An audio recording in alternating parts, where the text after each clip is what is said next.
बचपन में आपने किताबों में चंडीगढ़ की विशेष स्थिति के बारे में जरूर पढ़ा होगा। चंडीगढ़ भारत में एक केंद्र शासित प्रदेश है और इसके साथ साथ दो राज्यों की राजधानी भी है।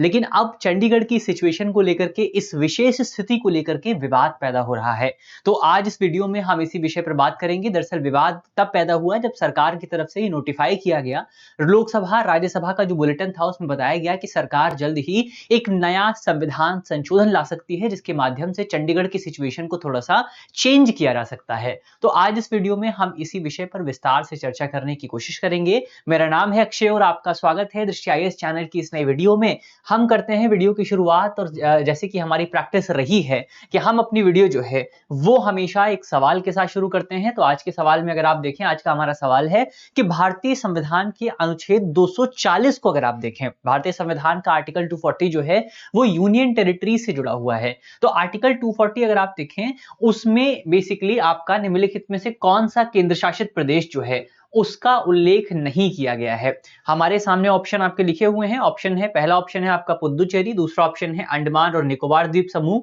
तीसरा ऑप्शन है लक्षद्वीप और चौथा ऑप्शन है राजधानी दिल्ली। तो इसका सही जवाब क्या होगा वो आपको जल्दी से कमेंट बॉक्स में बताना है। तो हम करते हैं वीडियो की शुरुआत, और सबसे पहले यहाँ पर हमारी खबर क्या है थोड़ा सा उसको समझने की कोशिश करते हैं। तो खबर अगर आप देखें, खबर हमारी बहुत सिंपल सी है। सरकार की तरफ से सबसे पहले लोकसभा और राज्यसभा में एक बुलेटिन पेश किया गया, जिस बुलेटिन में यह बताया गया कि केंद्र सरकार जल्द ही लोकसभा या राज्यसभा में एक संविधान संशोधन विधेयक पेश कर सकती है, जिसको कहा गया कि यह जो है आपका 131वां संविधान संशोधन विधेयक हो सकता है। अब ये जो 131वां संविधान संशोधन विधेयक था, ऐसा उस बुलेटिन में कहा गया कि ये विधेयक जो है मुख्य तौर पर आर्टिकल 240 में चेंज करेगा। किसमें चेंज करेगा? ये विधेयक आर्टिकल 240 में संशोधन करेगा, और आर्टिकल 240 में संशोधन करके ये विधेयक जो है वो चंडीगढ़ को आर्टिकल 240 में जो है शामिल कर देगा। आर्टिकल 240 में जो है वो चंडीगढ़ को शामिल कर दिया जाएगा। तो अगर पहले 247 बोल दिया गया था तो उसको याद रख लीजिएगा, ये आर्टिकल 240 है। तो आर्टिकल 240 में ये कहा गया कि हम जो है चंडीगढ़ को शामिल करेंगे। तो एक तो ये इंपॉर्टेंट पॉइंट यहां पर आपको याद रखना है कि अभी तक चंडीगढ़ जो है वो आर्टिकल 240 में शामिल नहीं किया गया है। फिर जैसे ही केंद्र सरकार की तरफ से लोकसभा के इस बुलेटिन में ये जानकारी प्रदान की गई, उसके बाद पंजाब की तरफ से काफी ज्यादा विरोध प्रदर्शन आपको देखने को मिला, क्योंकि ये कदम जो सरकार यहां पर उठा रही थी, उस कदम को लेकर के पंजाब के जो तमाम आपके राजनेता हैं, उनका ये कहना है कि इस कदम की वजह से चंडीगढ़ पर पंजाब का जो दावा है वो दावा और ज्यादा कम हो सकता है, वो दावा और ज्यादा कमजोर हो सकता है। तो इसको लेकर के काफी ज्यादा विरोध प्रदर्शन होने लगे, और अंततः सरकार की तरफ से हमारे जो गृह मंत्री हैं, हमारे गृह मंत्री ने इस बात की घोषणा की है कि जो आपका शीतकालीन सत्र होने वाला है उसमें चंडीगढ़ की स्थिति को बदलने को लेकर के कोई भी बिल प्रस्तुत नहीं किया जाएगा। तो अब ये एक नया डेवलपमेंट जो है वो यहां पर आपको देखने को मिला है। तो ये सबसे पहले हमने खबर देखी कि खबर आपके सामने क्या निकल करके आई है। अब हम यहां पे समझने की कोशिश करते हैं कि चंडीगढ़ की वर्तमान स्थिति क्या है। वो तो लगभग सभी हमारे साथी जानते होंगे, फिर भी उन साथियों के लिए जिनको नहीं पता है उनके लिए अगर हम बात करें, तो चंडीगढ़ जो है वो एक यूनियन टेरिटरी है, एक केंद्र शासित प्रदेश है। और इसके साथ साथ इसकी एक विशेष बात यह भी है कि चंडीगढ़ जो है वो आपका पंजाब और हरियाणा की साझा राजधानी भी आप कह सकते हैं, कॉमन कैपिटल जो है वो आप इसको कह सकते हैं। अगर चंडीगढ़ के एडमिनिस्ट्रेशन की बात करें कि चंडीगढ़ को मैनेज कैसे किया जाता है, तो वर्तमान जो आपका सेटअप है वो ये है कि जो आपके पंजाब के गवर्नर होते हैं, जो आपके पंजाब के गवर्नर होते हैं वही चंडीगढ़ के एडमिनिस्ट्रेटर भी होते हैं। तो ये पॉइंट यहां पर हमको पता होना चाहिए कि वर्तमान समय में चंडीगढ़ को कैसे मैनेज किया जाता है। जो पंजाब के गवर्नर होते हैं, चंडीगढ़ जो है वो पंजाब और हरियाणा दोनों की राजधानी है, लेकिन चंडीगढ़ का जो एडमिनिस्ट्रेशन है वो पंजाब के गवर्नर के हाथ में होता है। तो एक ये इंपॉर्टेंट पॉइंट यहां पर आपको याद रखना है कि पंजाब के राज्यपाल जो है वो वर्तमान में चंडीगढ़ यूनियन टेरिटरी के अध्यक्ष या फिर एडमिनिस्ट्रेटर के तौर पर अतिरिक्त प्रभार संभालते हैं। ये भी पॉइंट यहां पर आपको याद रखना है। और एक चीज आपको और याद रखनी है, भारतीय संविधान साफ तौर पर अगर आप देखें, भारतीय संविधान में गवर्नर की डिस्क्रिशनरी पावर्स की अगर आप बात करें, तो वहां पर साफ तौर पर लिखा हुआ है कि अगर किसी राज्य का कोई राज्यपाल जो है उसको किसी यूनियन टेरिटरी के एडमिनिस्ट्रेटर की जिम्मेदारी दी जाती है, तो फिर इस जिम्मेदारी के तौर पर ये जो उसकी रिस्पॉन्सिबिलिटी है उसमें उस राज्य की जो काउंसिल ऑफ मिनिस्टर है वो इंटरवीन नहीं कर सकती है। तो यहां पर जब चंडीगढ़ के मैनेजमेंट की बात आती है, चंडीगढ़ के एडमिनिस्ट्रेशन की बात आती है तो पंजाब के गवर्नर पूरी तरीके से स्वतंत्र होते हैं और वो राष्ट्रपति जो है उनके आदेश को फॉलो करते हैं। लेकिन फिर भी यहां पर आप कह सकते हैं एक संकेत के तौर पर, एक प्रतीक के तौर पर आप यहां पर मान सकते हैं कि चंडीगढ़ का जो एडमिनिस्ट्रेशन है वो पंजाब के गवर्नर के द्वारा किया जाता है। और यह इसी को कहीं ना कहीं आपका पंजाब की एक मजबूत दावेदारी के तौर पर भी कई लोग जो है जोड़ करके देखते हैं। तो ये हमने चंडीगढ़ की वर्तमान स्थिति क्या है उसको समझने की कोशिश की।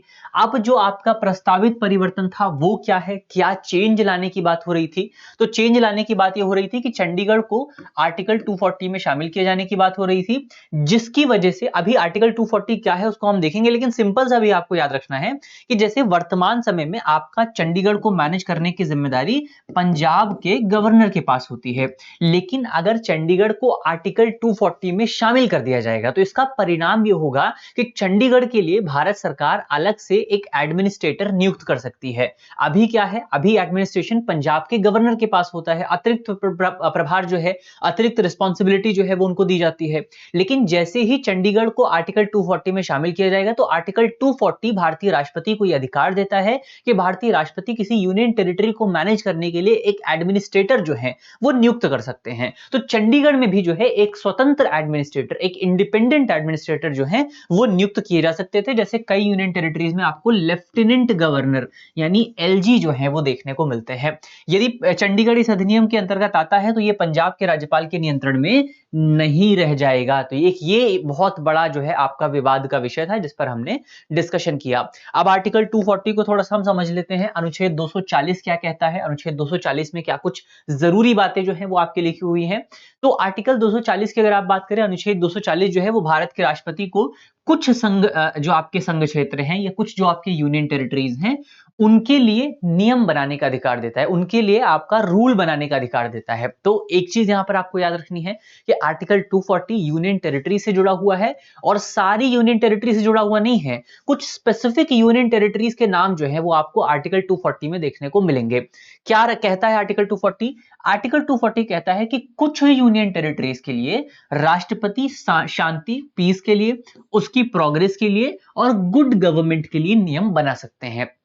इसके लिए, शांति के लिए, पीस के लिए, प्रोग्रेस के लिए और गुड गवर्नमेंट के लिए। कौन कौन से यूनियन टेरिटरीज इसमें शामिल हैं? इसमें आपका अंडमान निकोबार द्वीप समूह शामिल है, लक्षद्वीप है, दादर और नगर हवेली शामिल है, दादर और नगर हवेली तथा दमन और द्वीप इसमें शामिल है और इसमें पुद्दुचेरी शामिल है। लेकिन एक पुद्दुचेरी के बारे में स्पेशल सिचुएशन है। स्पेशल सिचुएशन ये है कि आपको पता है कि पुद्दुचेरी में आपको विधानसभा देखने को मिलती है।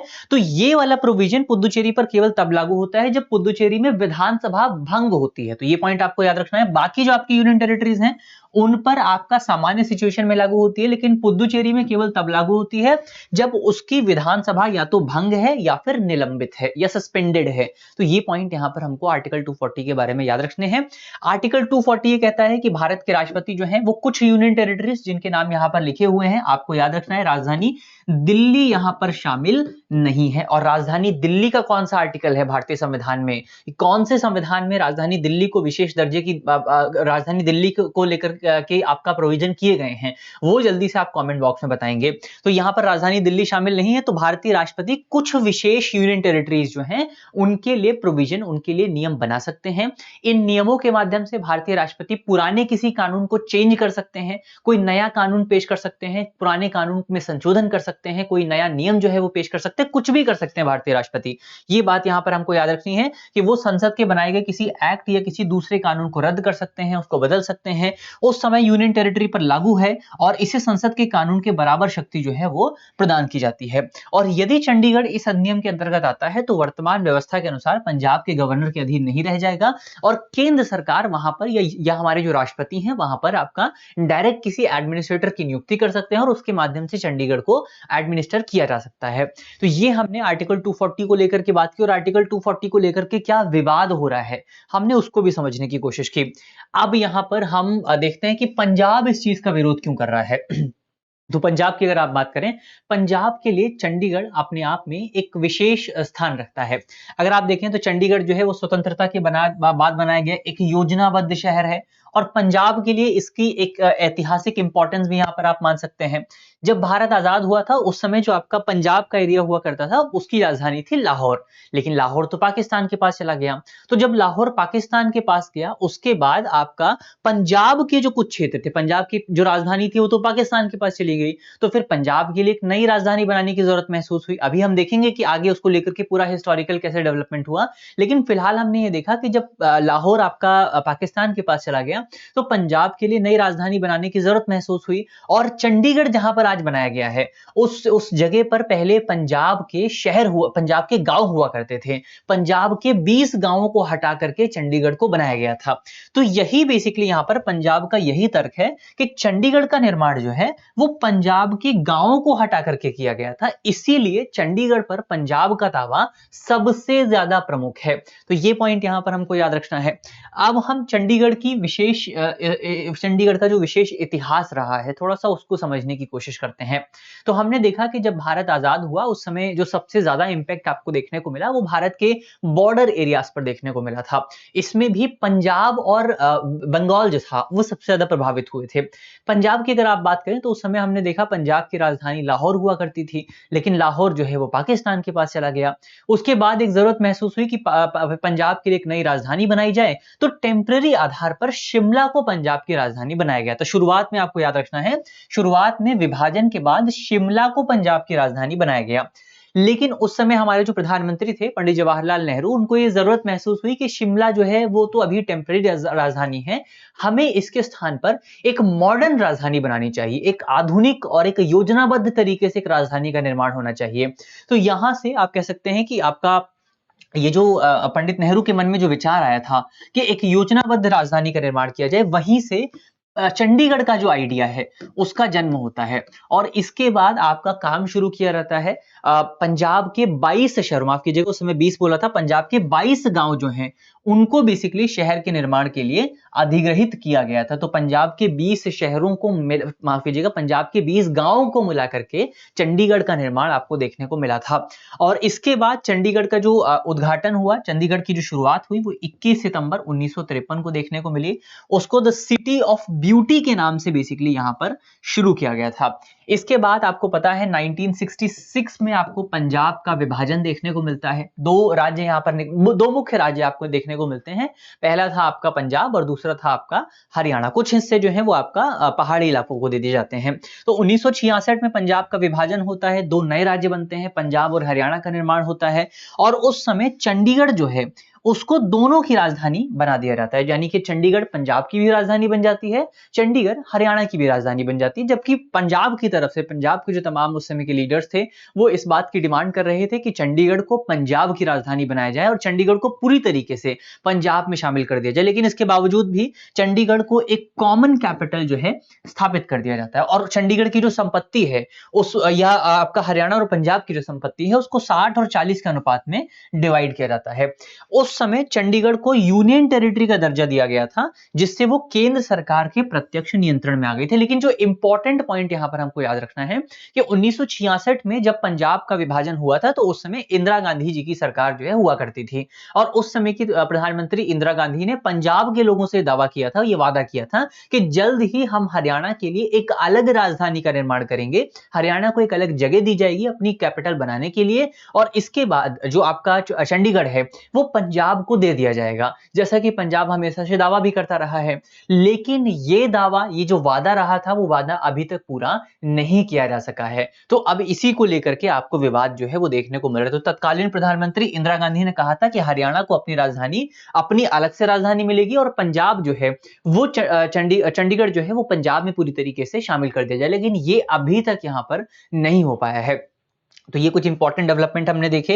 यहाँ पर हमारा टॉपिक जो है वो होता है समाप्त। अंत में आपके लिए एक करंट अफेयर का जो सवाल था उसका जवाब आपको कमेंट बॉक्स में देना है कि आर्टिकल 240 में इनमें से कौन सा केंद्र शासित प्रदेश जो है उसका उल्लेख आपको नहीं देखने को मिलेगा। तो मुझे उम्मीद है कि इस वीडियो में हमने जितने भी इंपॉर्टेंट पॉइंट डिस्कस किए हैं वो पॉइंट आपको समझ में आए होंगे। वीडियो यदि आपको अच्छी लगी है तो वीडियो को लाइक कीजिएगा, वीडियो को शेयर कीजिएगा अपने दोस्तों के साथ, अपने साथियों के साथ। मिलते हैं आपसे अगली वीडियो में, तब तक के लिए अपना ख्याल रखिए, ध्यान रखिए, पढ़ते रहिए। धन्यवाद। अब एग्जाम की तैयारी को और बेहतर करने के लिए हमारे चैनल को लाइक, शेयर और सब्सक्राइब करना ना भूलें।